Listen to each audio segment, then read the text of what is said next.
We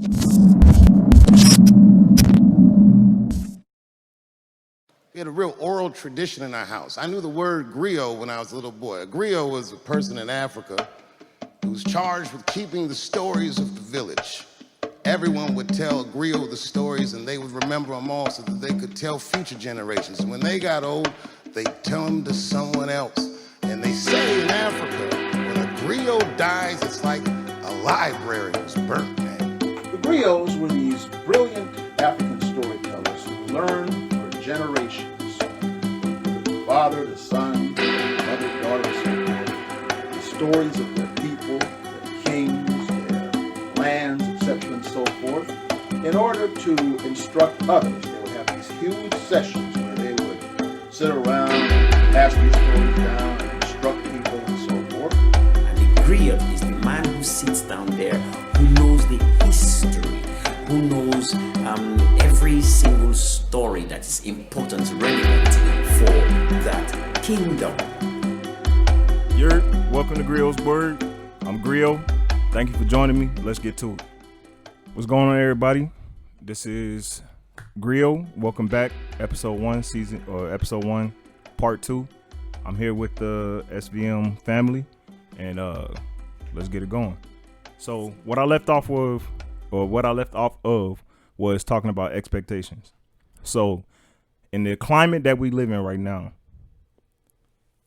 it's very upsetting to see how people are letting down people that we're supposed to trust with everything that we have going on as citizens. They're letting us down in every way possible. You got people being laid off. You got people taking money, putting it in places where it can't be seen. You got people just pretty much acting like the mafia. There's no other way to put it. And what's even worse about that is the fact that we have fellow citizens that are looking at it and turning a blind eye. You can't say that you're patriotic and not want to do something about that to correct it. I don't care who you are, your background, where you from. We're all Americans, so we need to act accordingly, and we need to do something as a whole to correct that. A couple months ago, George Floyd was killed by a group of police officers. The most upsetting part about that is it didn't take a day, it didn't take a week, it took months for them to even be locked up. That sends a double standard.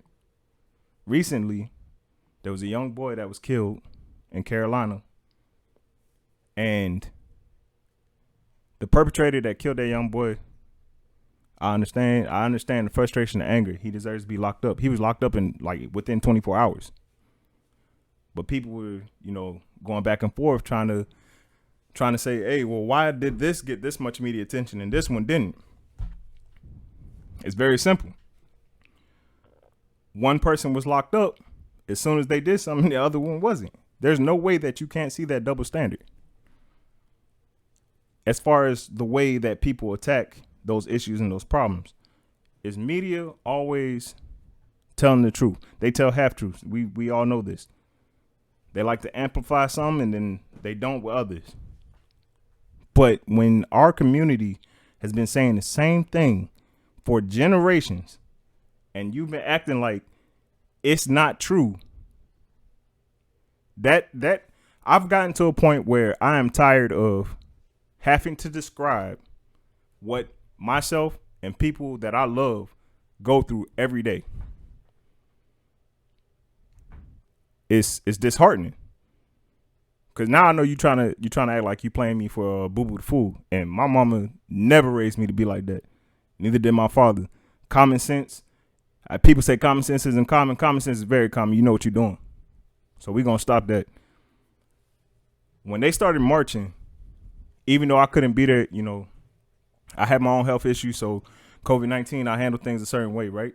So I was not able to go out, but I wanted to badly. Y'all understand? I would have had a blowhorn. I would have been wearing a t-shirt. I would have been out there. And anyone that knows me knows that, because they know this is what I talk to on a daily basis. This is what I care about. My people have been treated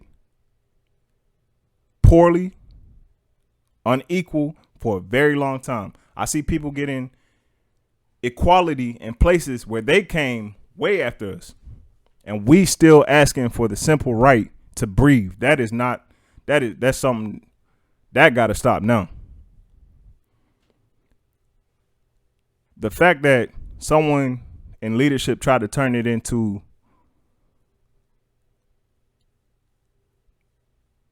a terrorist aspect, there was no terrorism in that. Half the people that was out there doing that, they weren't even us. They were allies. For all the allies out there that really stand for us, thank you so much. Keep standing for us. Keep helping us out. We give you that energy. Thank you for giving it back. For all those people out there saying they allies and then you showing your true face later on, you can't hide that. You may be able to do it now, but eventually that's going to come out of you. It's in you. If that's in you, it's in you. There's no way to hide that. That's the thing that people don't understand. When you have a corrupt soul, that's right there in front of you. Better get right. I'm so thankful for last night watching Kamala Harris, the Honorable President Barack Obama. Thank you for everything that you did.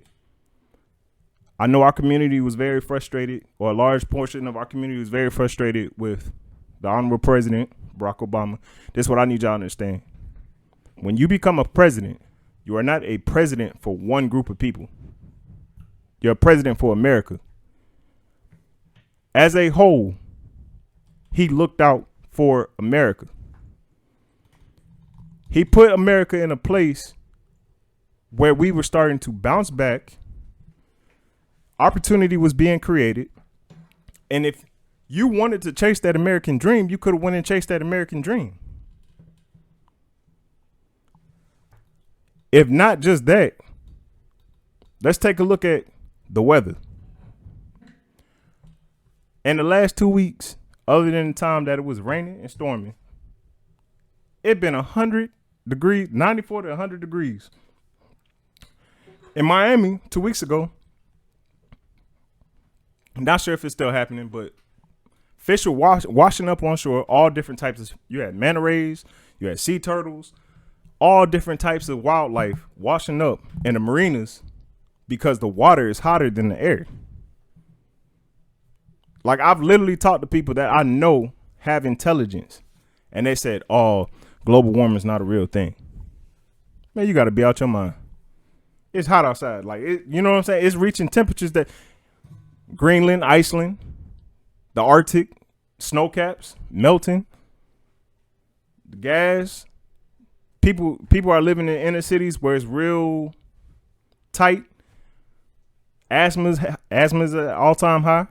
We're dealing with a pandemic where people are on top of each other. There's no way to stay apart. You sending people back to school when they don't need to be going to school. When somebody only cares about money and they don't care about your life, why do you give them the time of day? That don't make sense, right? There's no way that makes common sense. You might as well be in an abusive relationship, right? Now, I'm not going to say any names because I only represent myself, and I'm going to keep on saying that because I refuse to be one of them ones. But if you don't open your eyes and do something right now, when this is all said and done, if I hear you complain, don't even talk. I'm cutting you off. Do something when you can. Have those expectations, those goals, your morals, your values, your ethics. Use what you learned in life and put that to the test. Anyone I talk to one-on-one will tell me what their mothers and fathers and their grandmothers and their grandfathers taught them growing up. And you can tell me boohoo stories all day about those individuals and those people. Let me tell you about my grandparents. My grandparents were very strong, still are strong. My grandfather just passed a couple weeks ago. On my mom's side, my grandmother on my mom's side had passed away a long time ago. I have a biological father, and then I got a stepdad that raised me since I was 3. My stepdad, both his mom and his mom are over 80 years old, still doing everything for themselves out in the country in Georgia. When I tell you hard life, you got 7 kids and you got 2 chickens and you trying to provide food for all your children and your husband. And my grandma only eating meat off the back of the chicken. My dad walked a whole mile as a kid. I'm not talking about middle school. I'm talking about elementary to get to the bus stop so he can go to school. And then walked a whole mile back. Do we have a good relationship? I've never hated my father. Never will, because I know what he went through. Going through hard times don't make you weak. If it does, then you need to take a look at yourself. Have expectations for yourself, people. Put a bar here instead of down here. Because when you put it down here, you ain't never going to meet the criteria that you need to meet every day.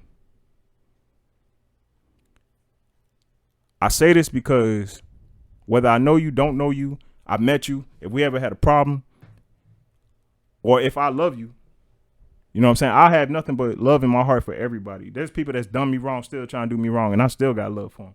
And you know what? It's still going to keep on going. If you need something, I'm going to always tell you the truth, and I'm never going to lie to you. That's the type of mentality that you need to have. Because when you lie to everyone that you know, you let them down. Tell them when they're doing wrong.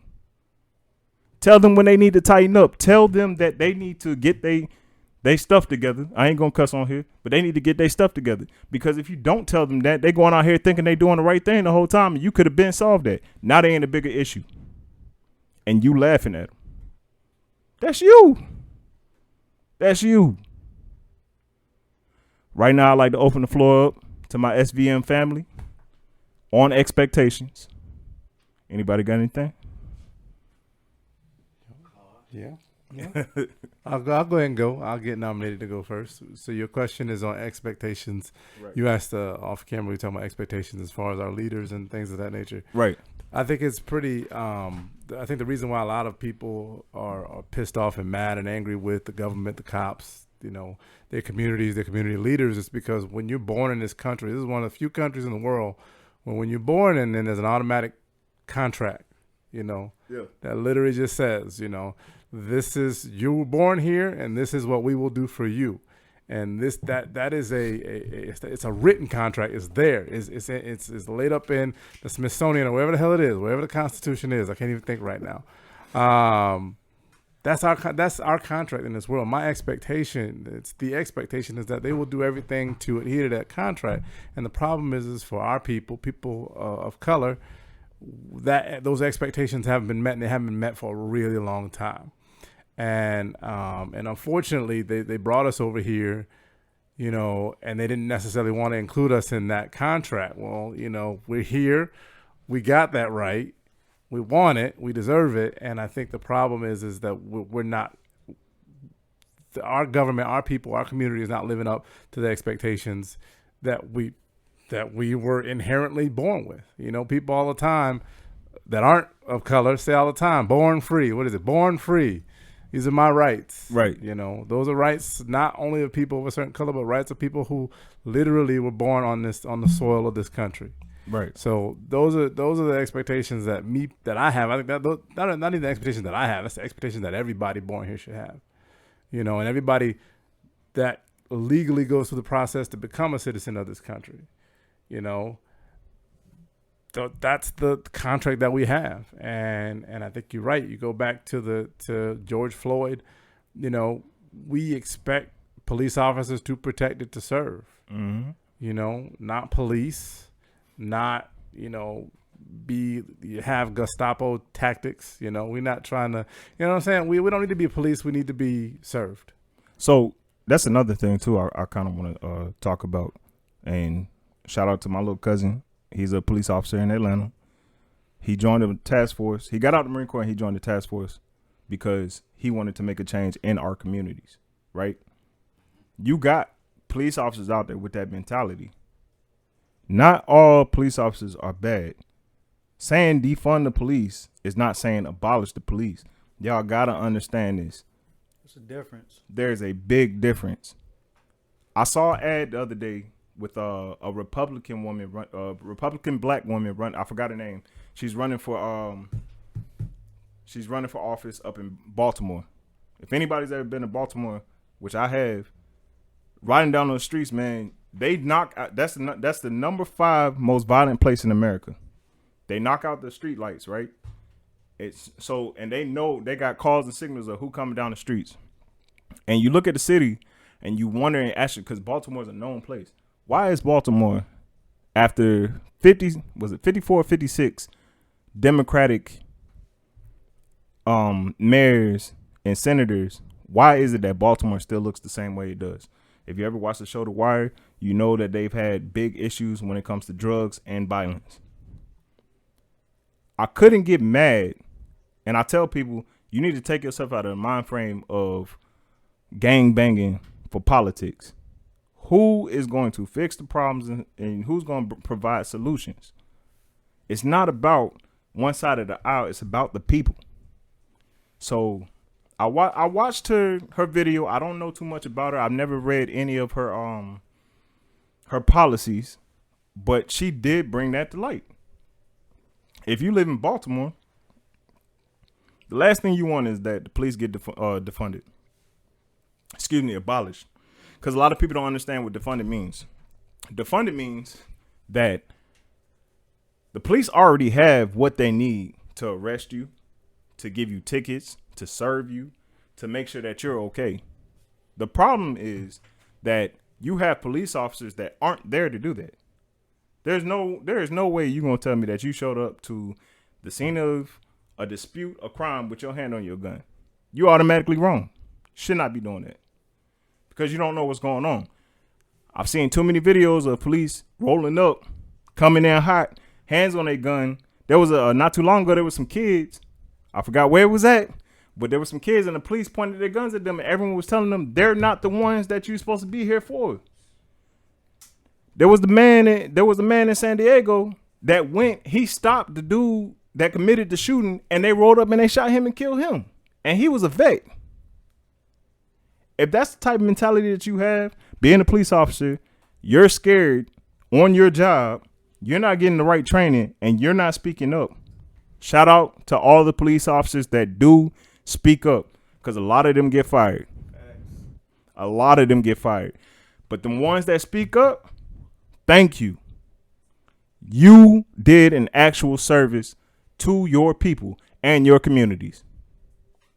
The ones that see wrong and then don't say nothing, y'all got to go. Just as bad. You got to go. You just as bad. And I feel you, brother. Speaking, you hear the voice of Steve Cash, Moneybags, one half of the Poor podcast. You mentioned y'all was talking about George Floyd earlier, and I feel you on that. You said you couldn't make it out there for whatever reason to protest, or otherwise you would have had your blowhorn, a T-shirt, and a voice, right? Yeah. That's commendable, because I was out there and I personally had a crowbar, a Glock, and a will to loot. Like, I feel as though that's reparations. I don't got a problem. I don't got a problem with people breaking and burning, because this is what happens. This is what happens when we had enough, you know? So, I mean, I get it. People may say that may not be the best way to go. I mean, we tried silent protests. You're right. We marched for many years with nonviolent. We had many nonviolent protests. Kaepernick. What else? MLK we can even go with. I mean, how many other cheeks do we have to turn? Because me personally, I mean, try Jesus. Not me. Just try Jesus. Try Jesus. I mean, I salute Jesus for having that willpower to turn the other cheek, but I mean, I like essence of God. Jesus. Though. Jesus can turn the other cheek. Me personally, I like to reach. I'm just not the right one. I'm not my ancestors. This is a different time, a different place. We are past tired. You know what? I shouldn't have to still follow those same footsteps that my grandfather walked in. it's time that we do something different. If I gotta lay hands on people, then it's time to lay hands on them. I'm not sure if it's a direct quote or if it's true or not. I believe it to be true. But just the other day when you was just talking about Brock in his last press conference, when I heard Brock say, or at least I read, I don't know if it's true, but he said, "Stop trying me. I ain't these." I thought Brock said that. I thought Brock said it. If he didn't say it, excuse me for the misquote. But I thought he said it. You. We'll excuse you. We'll excuse you. I thought Brock said, "Stop trying me because I'm not with the bullshit." And respect my wife Michelle. I thought that's what he said, and that's honestly those are the same words I stand by and I stand on, and that's what I'm here for. I mean, Mike, the other half of the Poor Podcast, do you disagree with my words of wisdom? Oh man, I follow you every step. I like to say right now that those are not my words. No, these are only. Hey, this is your second show. You voted. These are not Griot. You invited the family on. Of This course. Tell me. get. You know what? I want to know y'all. I want to know y'all honest. Let me please understand. These are only the thoughts and views of Steve Cash, which is one half of the Poor Podcast. These are not Griots. These are just minds and the things that I walked. These are my views from the earth that I walked. In that only. These do not reflect him or anyone else's opinions, thoughts, or views. And disclaimer. Yeah, quick disclaimer, and I can stand on that. And I anything I ever say, I can stand on. I don't got a problem with that. Things just messed up out here in these streets, and I think it's time we're revolting, and that's what it is, So I don't know when this is being released, but by the time this will be, I actually have a goal and plans, and I got things I want to do in life, and by the time this drop, I am definitely looting at least 3 stores. Oh man! Oh wow! I need my reparations. Yeah. D. Simone's. I'm not looting with you.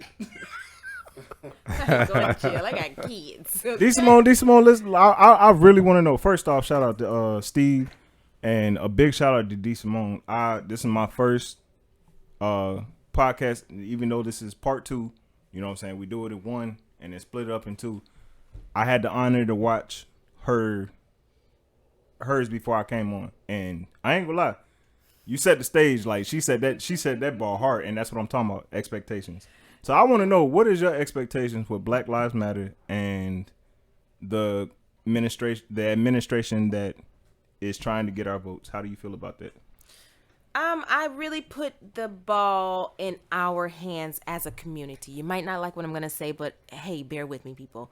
If we expect more from ourselves, then maybe possibly we could get looked at and treated in a different manner. We have to first show ourselves respect. It goes back to Baltimore. It goes back to the hood. It goes back to the morals that we take with us in the hood, but then we expect something from other people that we don't do for ourselves. Thanks. Who are they that they need to do more than we're doing for ourselves?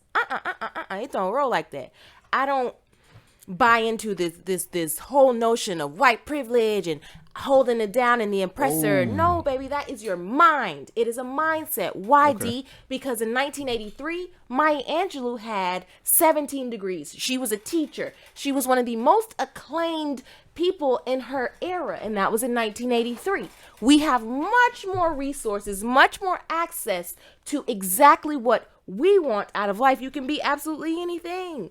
Boy, girl, monkey, squirrel, blue. It don't matter. You have a place now in America. So there's no excuse as to why we can't buckle down, teach our children.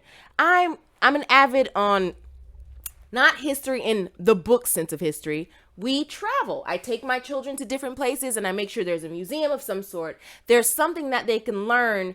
I'm going to give my children the history that they need. I'm not expecting you to give them the history from a school. You don't know. And if you do know, you don't have it in your curriculum or whatever the excuse. I really don't care. Why? Those are my seeds. It is my duty. I expect them to know certain things. So I, as the parent, put that expectation on myself, not on anybody else. I don't care what you got going on. We're all flawed. We're all a beautiful catastrophe.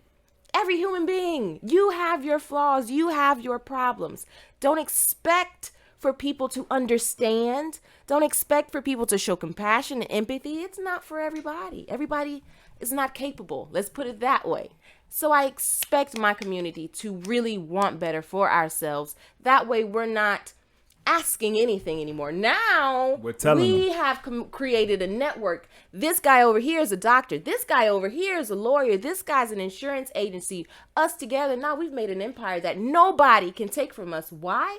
Because you cannot take knowledge away from anybody. Most important thing, gain an understanding. Once you know, there's no fight, because now I know what I got to do to tell you to shut up without saying that absolute word. Beyonce, Black is King on Disney, Homecoming on Netflix. She didn't ask anybody. She did what she had to do, made sure she expected greatness, and that we got nothing less. I don't know anybody that got Disney, got doggone trail with Tinkerbell and you see Black is King. Come on. She expected a certain thing and she has not stopped. I am Queen Beyonce to all of Griot's peoples. Hello, Beehive. Hey, look. Beyonce has never expected anything less. She told you what to do. Bet on yourself. And that's that on that. I love that message. Now in my opinion, Go. you know Let's what I'm go. Let's go. Yeah, we gonna talk about this. Okay. So, what you said was 100% true. However, the aspect of the way life is doesn't always align up for that to be. And I say that because white privilege is 100% a real thing. Absolutely. You know, and it is. Absolutely. What I agree with what you said was we don't always have to fall into that trap of having to put up with it. Absolutely. Now, you got situations where like the dude that was in the park and the girl was doing the wrong thing. He asked her to stop, and then she started choking her dog, and then she acted like a straight victim. She And did then, the most.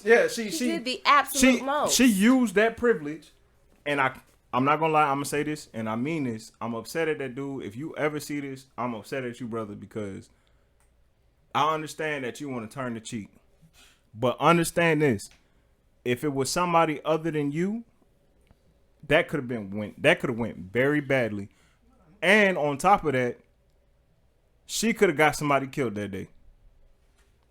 Lives are getting lost, people. Lost. Absolutely. Not just jail, which that'll be another. That's for another segment. Prison. These politicians that's in the pocket of these prisons, running down the families. I'm talking about old families that's involved with it. That's a new slave. That's a new slave mentality. That's a new place for slaves of this generation. If you haven't watched 13th on Netflix, you need to go watch it. You got so many outlets. Shout out to Romani Marco. I watched Tijuana Jackson. Thank you so much for that. But you got so many people that got their hands in these pots and they doing this and it's legal. And the fight becomes bigger than just you. Thank you. It's way bigger than just you. Like, even if you over that, even if you personally forgive this lady for whatever she did, it's not about you anymore. Because you filmed it. You were the one that posted on social media. So therefore, it's no longer in your hands anymore. It becomes its overall picture. It's about us all. So it belongs to the movement. It belongs to the movement. It belongs to everyone that has died, honestly, because all she did was call the cops in hopes that she weaponized the police against you. Yo. Fortunately for this man, it didn't work against him like she intended, but that was the intent. So therefore, we need to seek this out. There's no calling this off. There's no, okay, I feel she went through enough. No, there's none of that, sir. Yeah, at that point, you at war, and that's something else. I want to thank you for so much for saying that. I want to tell people, man, I understand that, you know what I'm saying, you got ties everywhere. Like I said, my cousin is a police officer, but do not get it twisted. I stand for my people. Facts. You know what I mean? And you know what I'm saying? I wish the best for him and his people that he knows is just and doing the right thing. But it's like a coin, there's two sides to it. You know? You got the good and you got the bad. Go look up ghost skins. Look at how many people were actually Matter of fact, I want you to go watch Bastards of the Party. Excuse my French. It's a movie. If anybody, you know what I'm saying, all my homies out in the West Coast, I love y'all. Shout out to y'all. Bastards of the Party talks about gang violence. It goes into COINTELPRO. It talks about the movement from the South to the West. I heard Snoop Dogg talking about that. Thank you. Snoop Dogg, Bones. Shout out to Bones. You know what I'm saying? All my Crip and my blood homies out there. Shout out to all my military friends out there. Shout out to everybody I know out on the West Coast. Black people migrated from the South to the West. And when they did that, they brought one particular dude over there, and he brought a lot of his racist friends with him so that they could start locking us up. They was lynching us. They, you know what I'm saying? The early gangs that started off weren't like they are now. They broke our communities. Huey P. Newton. Come on now. Y'all got to understand how deep this goes. If you talking about you spit knowledge and you know this, that, and the third, okay. So if you spit knowledge, that means you know all of that. Fred Hampton. You know all of that. Malcolm X. You can spit all of that. You know about your history. Y'all got to wake up. When you got a system designed against you, and it's, I hate to compare it to this, and please don't take this the wrong way.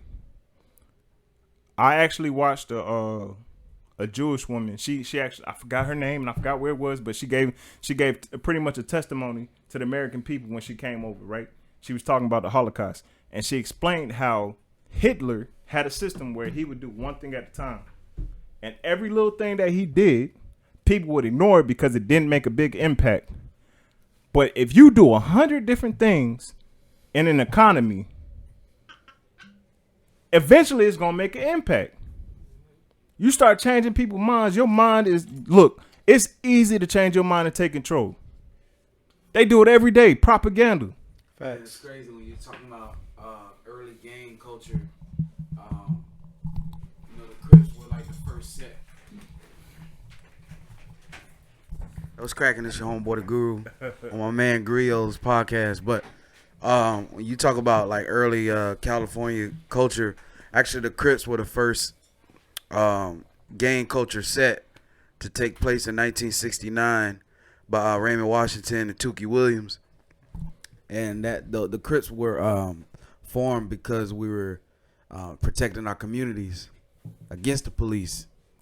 And then, see, gang banging, as we know now, didn't actually start. It didn't start getting violent until like the mid '70s. That's when like more ammunition came. You had Uzis, Glocks, choppers, and that's when the Bloods started coming in. I believe like the early '70s, because they were combating against Crips, but it started some revolution in this shit. You know what I'm saying? CRIP stands for Community Reparation in Progress. If I might have fucked up the R. Revolution. Community Revolution in Progress. But yeah, gang banging, Blood and Crips started as some positive shit first, and then it turned into what we know in the 80s. I appreciate the input, man. Look, hopefully no one takes offense to you messing up the R, but it doesn't matter, because whatever don't kill you make you stronger, and I got a feeling you about to get stronger. Yeah, look, I'm about to join Crips. I want y'all to really understand that at the end of the day, everything starts somewhere. Everything has an origin story. People that don't understand or have never lived in our communities, our lives, they wouldn't understand us. That don't mean that they are ignorant to what's going on. That just means that they can't put themselves in our shoes and actually feel that pain. Yeah. You know what I mean? Yeah, It's a lack of empathy. Yeah, Absolutely. it's a lack That's of the biggest empathy. issue right now. I think that speaks a lot to our community. One of the saddest things is we don't give ourselves enough credit. Like Gu just said, a whole gang was formed off of the minds of us. This is back in the gap, off of the strength of us. We see right now, we know them and they don't care about we and us. We know that. We absolutely, factually know that. I know for a fact that we and us can take care of a community. Why? Because we did it back then when we were supposed to be oppressed and we were down and out. They were still utilizing us for the nurturement of their children, for us to teach them how to take a bath, for them to learn the very basics of humanity. They don't have the bones of a black person. They don't have the compassion. They don't have the empathy. No shade, no foul. It's just the way that life has trained them. So yes, as a community, I expect and know that we can absolutely shape and shift things in a different manner without having to make them see it like, oh, well, there's this fact and there's this fact and there's this fact. We know the facts. Everybody knows the facts. So now it's time for a forward progression thought process to begin with. Yep, we acknowledge what happened. Yep, we know what happened and y'all do too. But now we're going to show you what we can really be when we just say, screw it. I don't even want your whatever you got. It don't even matter. Keep it. We're going to go over here at this table and we're going to give you the absolute power that we have. Tidal, Revolt TV. These are all things that are happening now. If we just get behind it, they will see like, oh shit, when they do get together, we're in trouble. Yeah, we don't have to tell you. We're just going to show you at this point how powerful we really are. I really wish we could see that for ourselves. Mm-hmm. Why, you know? Our community tends to sometimes take that as a hard criticism, though, when we do say things like, you know, we have to get ourselves together before we can be. They're coming truly, to be culture vultures for a reason, people. They want our looks. They want our hair. They want our mindset. They want our rap. They want it all. Why don't we see what they see? Hello. No, and it just goes back to, I mean, this is not a new thought. Like what D. Simone is saying is something that's been echoed since the 60s. You know, Malcolm X, Martin Luther King. Yes. Martin Luther King said nonviolence, but he also said until we get ourselves together, or till we get ourselves together, you know, we can't expect that people who are not of color will ever, you know, they're not going to lift us up the way we can lift ourselves up. You know, in the same respect, though, we don't want to get too down on ourselves because as a community, we know the years of oppression and the years of that we are behind. Absolutely. Which is why it is important that we do start lifting ourselves up and trying to get ahead, because we are 300 years behind. Yeah. No. It's like almost like a baby, you know, like we're teaching them, okay, if you touch it, it's hot. But the baby doesn't know the word hot until it actually touches. You gotta that touch stove. that. You and gotta now it's learn. like, oh, that's what that word means. We have to show because they just, I don't know that anybody gets it. I will say, though, that this generation that's maybe below everybody in this room, the one that's right after us, the way they do organize, it is quite, sometimes to a fault, but it is pretty, I'm loving pretty nice. it. I'm not gonna lie. I'm loving it. They're fearless, Look, intrepid. I ain't gonna lie to y'all, right? I got allies, and I want to give out a shout out to Kali. When I was on the ship with Kali used to irk my nerves. You know what I'm saying? I'm gonna be real about it. Like this dude, you know what I'm saying? He was a younger cat, smart. I'm talking about intelligence. And people used to like really get on Kali. And I would have never expected till like later on in our friendship that he was like a ally. Yeah. Like we both came to shore duty, and during this whole situation when it first kicked off, I know y'all heard about how the military was changing the names of bases, right? Right. And you know, some people are like, oh, well, they doing that for a show. Well, that matters because you talking about you going to work in a place where somebody was a segregationist, they was a slave owner, they didn't killed our people, but we, especially being, you know what I'm saying, military, we're very inclusive. Like we take the strengths of everybody and we bring it together. Absolutely. Kali hit me up and he said, hey, you know that ship we just got off of? I was like, yeah. He was like, he gave me the backstory of the individual that ship's named off of, who also happens to be from Georgia. I knew who this individual was, but every time we would go do something, like if you know, we get warfare pins and stuff like that, right? They ask you, what was this person famous for? Or why do we respect this person? Or why is the ship named after this person? Why is he even included in the conversation when my ancestors was the same people that he segregated, killed, and hung? I'm from Stone Mountain, Georgia. Yeah. If you don't know where that's from and you don't know what that represents, I'm gonna let you know. That is the rebirth place of the KKK. I got out of the South for a reason. I'm back in Florida, but I got out the South for a reason. And when I left, I didn't want to come back. The only reason I came back is for my family. I'm gonna be real with y'all. Yeah. Things have to change, people. And if you're an ally, I appreciate you and thank you so much. Yeah, man. I lived in Mississippi for a while, and there's still places that you literally cannot go to as a black person, but black people are kind of okay with it. It's like, yeah, you don't go to that town, but I'm looking like, what? No, this is man. still a thing?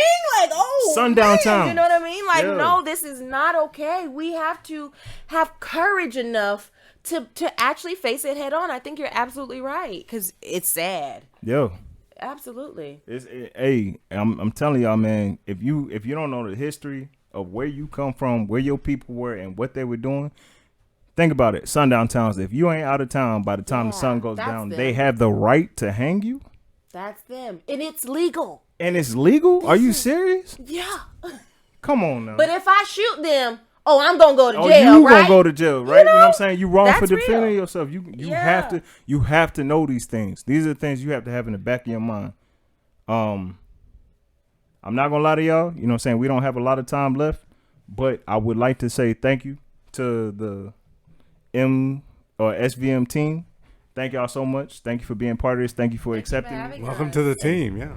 Hey man, Welcome. sky's the limit. We setting expectations and standards now. Hey everybody, thank you so much for tuning in. Keep tuning in and ride this roller coaster with me. I would like you to have a last word before you close out, though, because something D. Simone said that made me want to kind of close with a prayer. Okay. But I would like you to close out, though, after I'm done with the prayer, because Okay. it is your show. Yeah. You said if you, Hallelujah. D. Simone, you said, Yeah, praise him. I don't know if you want to. You may not want to sit too close to him. no, what You may not want to sit you too said, close 'cause to if him. you because, shoot them- lightning does. So what you Oh, said, no, you shoot we them not like doing that. clearly you would be in the wrong, right? And that's clearly that's not okay. So I would like to close on a prayer. All right, Oh God. it's just a prayer, and I'll just like close out. Jesus, this ain't me. Go ahead, Steve. All right, when you wake up in the morning, you brush your teeth, you grab your strap, nigga. Only time you get down on your knees is shooting craps, nigga. I can't do that. Fuck what you No. heard. What God is blessing all going the on trap right now? niggas. Welcome to This is SPM. only God my bless second all the trap episode, niggas. bro. Boy, it ain't. I take the that's mic. it. Hey, close Griot, that close shit. First your show. off- Close first your off- show, lost Griot. Please it. close your show. I would like to say I rebuke him in the name of the Jesus. name. Second of all, hey, I would Ooh, like to where my say oil? thank you for coming and joining us. Hey man, we won't bring Steve back for you. Hey, nah, Steve got to come back, man. I ain't gonna lie. Steve gave me a laugh. Hey, thank y'all, everybody that supports me, everybody that is with it. Like I said, ride this roller coaster. Griot out. Every single story that is important, relevant for that kingdom.